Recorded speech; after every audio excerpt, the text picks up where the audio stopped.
اس میں تو anti establishment politics کہیں نظر نہیں آتی. آج نہ P M L N anti establishment ہے، نہ پی بی پی ہے، نہ ایم کیو ایم ہے، نہ کوئی اور جماعتیں ہیں ملکگیر جو ہے. تو اس سارے منظر نامے میں اگر پاکستان مسلم لیگ فنکشنل بدستور پرو اسٹیبلشمنٹ ہے تو اس سے کوئی بڑا فرق نہیں پڑنے والا. بہت شکریہ جناب جامی چانڈیو ہمارے ساتھ ہے. کمرشل بریک، اس کے بعد ذکر کرتے ہیں وہ بجلی بنانے والے کارخانے جو کہ خاص طور پر پنجاب میں ہیں اور وہ مسلسل نقصان کر رہے ہیں. اس حکومت کے چوتھے سال میں بھی ان کے نقصان میں اضافہ ہو رہا ہے. یہ حکومت کی ایک بڑی ناکامی ہے یہ ڈسکوز. اس کی بات کرتے ہیں چھوٹے سے وقفے کے بعد.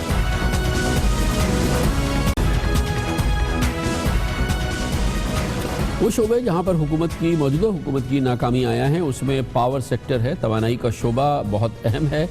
اس میں حکومتی غفلت صرف اس حکومت کی نہیں ہے، گزشتہ حکومتوں کی بھی غفلت ہے، جس کی وجہ سے اس وقت 10 سال میں قومی خزانے کو پاور سیکٹرز کی وجہ سے اور اس کے صارفین کو 1073 ارب روپے کا نقصان ہو چکا ہے. دوبارہ میں آپ کو بتا دیتا ہوں 1073 ارب روپے کا نقصان پاکستان پچھلے 10 سال میں اٹھا چکا ہے.